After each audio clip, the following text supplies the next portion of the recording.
What's up, guys, and welcome back to Will Sports Talk.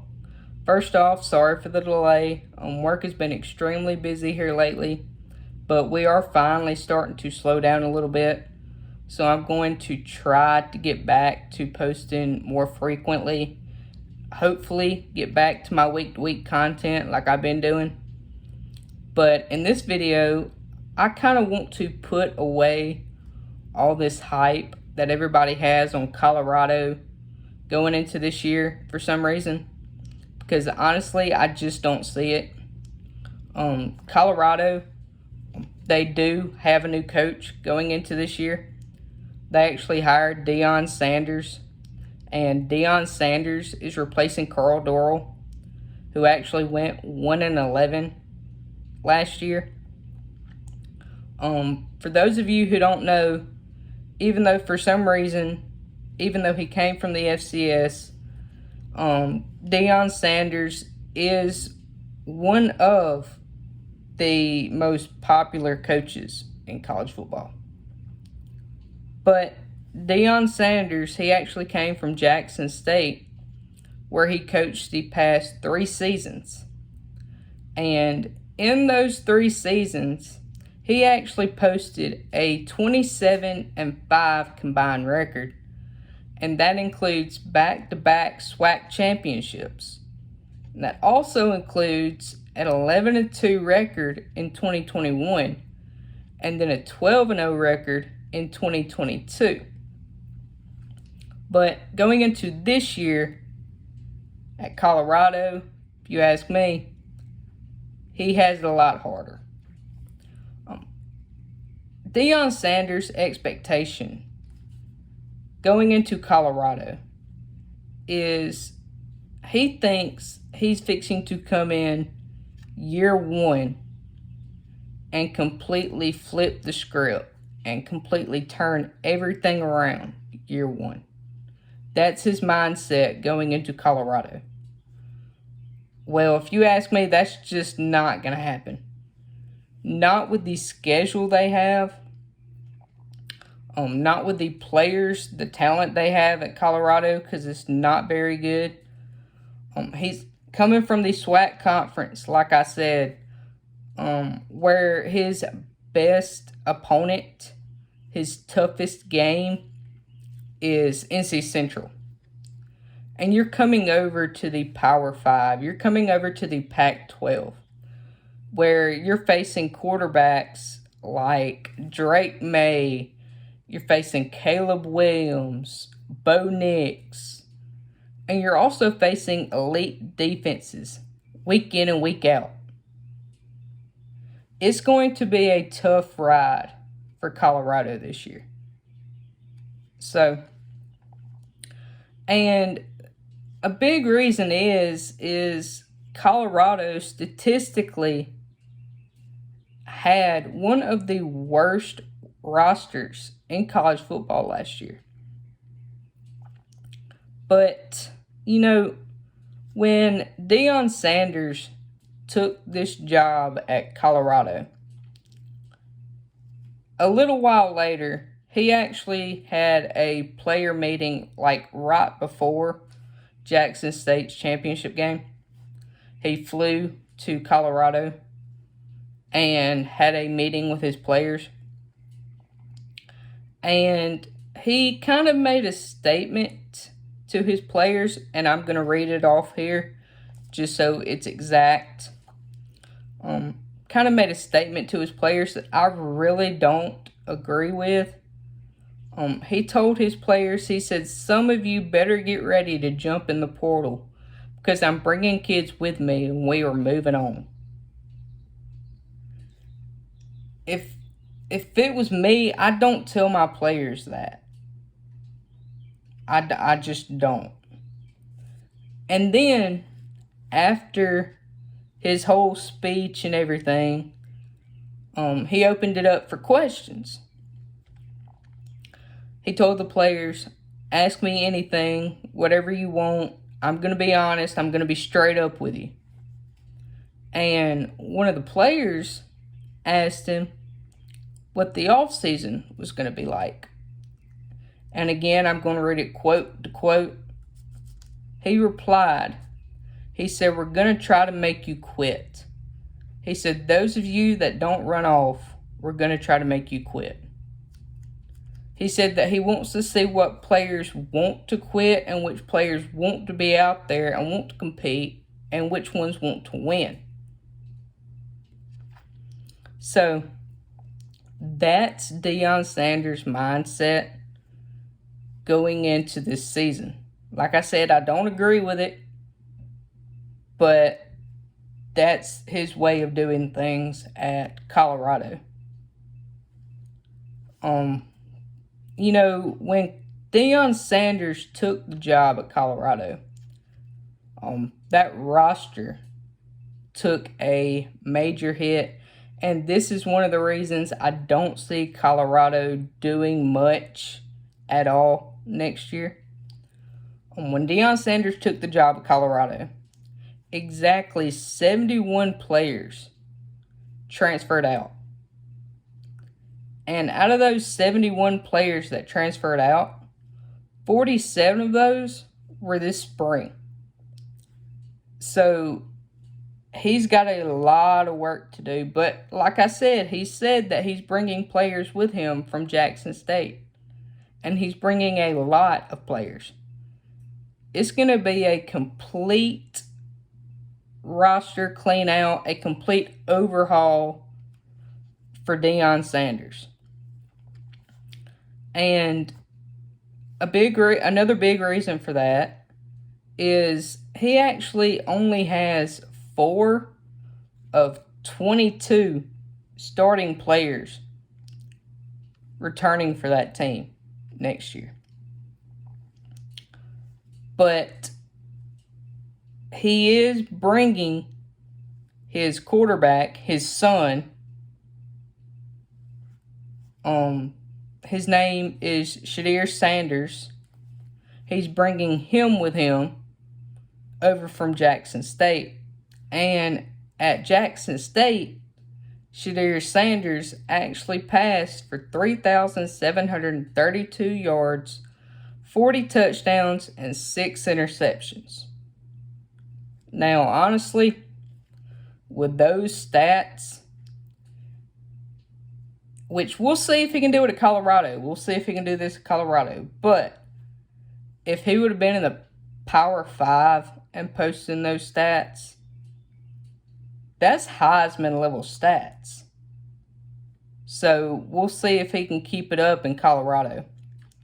And he's also bringing wide receiver Travis Hunter with him. And for those of you who don't know, Travis Hunter last year was the top recruit in the nation in his recruiting class. He actually came out of high school as a corner. He was originally committed to Florida State before Deion came in to Jackson State and flipped him. And so then he ended up playing corner for Jackson State last year. And then this year, coming to Colorado with Deion, he's actually switching to wide receiver this year.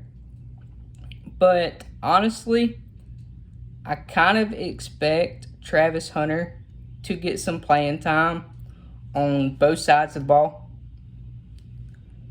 And then they also got running back Kavosiey Smoke out of Kentucky through the portal. And Kavosiey Smoke, he didn't get a lot of production last year for Kentucky, but when he did, he was very explosive.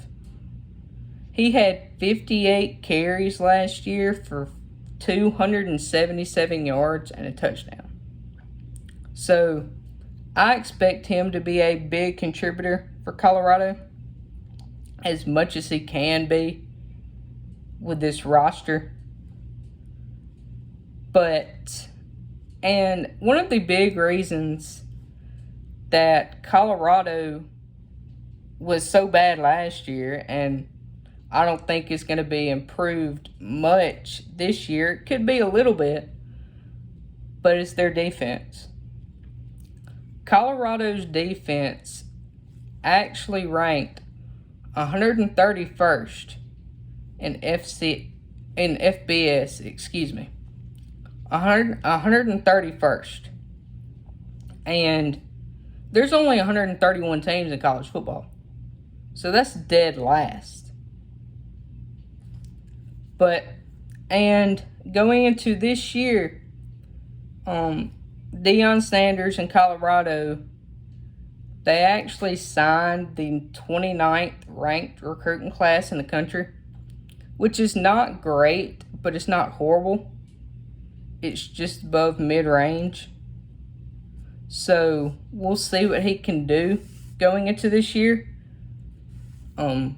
Maybe he'll surprise some folks. If he wins some games that he's not supposed to win, he will really surprise me. But just going over this schedule for next year for Colorado, they got the first game at TCU, which is a punch in the gut for Colorado. TCU, they are losing a lot of players. They're losing their star quarterback, Max Duggan. He got drafted. They're losing some receivers. They're losing some on the defensive side of the ball. I would not actually be surprised if this game was close throughout maybe a half, maybe 2.5 quarters. But I do expect TCU to pull away and win this game by at least 2 touchdowns, maybe 3. And then Nebraska comes to them. Nebraska, they recently just got a new head coach. They got Matt Rule over from the Panthers. My opinion, I like Matt Rule at Nebraska a lot better than I do Deion Sanders at Colorado. I expect Nebraska to come away with this game. And then they play Colorado State, and Colorado State is one of those teams. They're honestly not very good. I expect Colorado to win that game pretty easy. And then they go to Oregon. And Eugene is a tough place to play. Dan Lanning, ever since he took over at Oregon, he has been exceptionally well. They got Bo Nix at quarterback, who has completely flipped the script ever since he transferred from Auburn. He's played exceptionally well. He could be a Heisman Trophy candidate this year. And then that defense for Oregon is getting better and better each year. So I expect this Oregon game, I don't expect it to be close from start to finish. And then after that beating from Oregon, they're going to come home, and then they're just going to take another beating from USC. Because Lincoln Riley, I've janked on his defense. I think it was the last video. He's not going to have much of a problem with Colorado defensively. They got Caleb Williams, the Heisman Trophy winner from last year.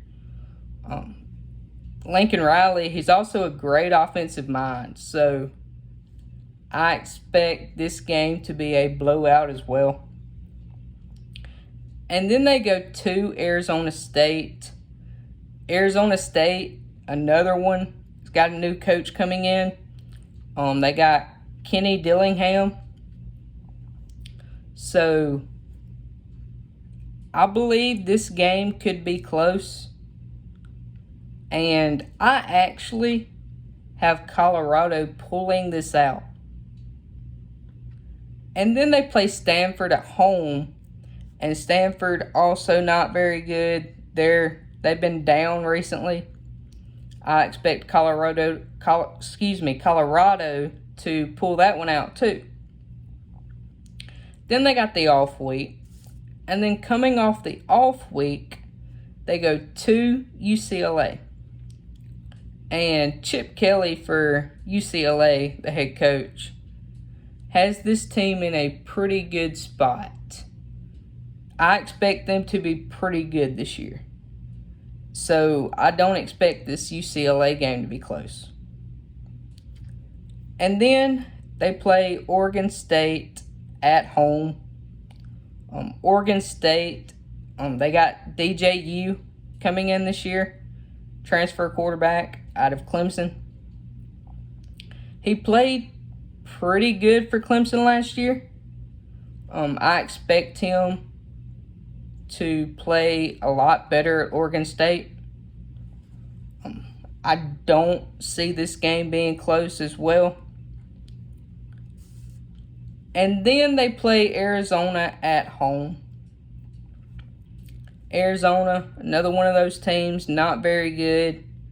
I would not be surprised if this game's kind of close, though. But I do expect Colorado to pull away with that one.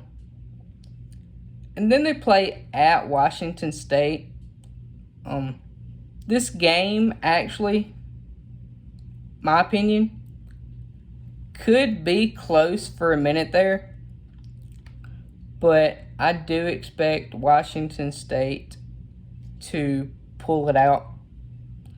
It could be about two touchdown game, 17-point game, but I do expect it to be close towards the beginning there. And then they finish out the season at Utah. And Utah, another really good team. They have a really good defense. Cam Rising, the quarterback for Utah, played really well last year. I expect him to play really well again for Utah. So I see Utah running away with this game as well. So that has Colorado and Deion Sanders finishing out their first year 4-8. So that's the rundown of Colorado and Deion Sanders. Make sure y'all join me for my next video. I will see y'all next week.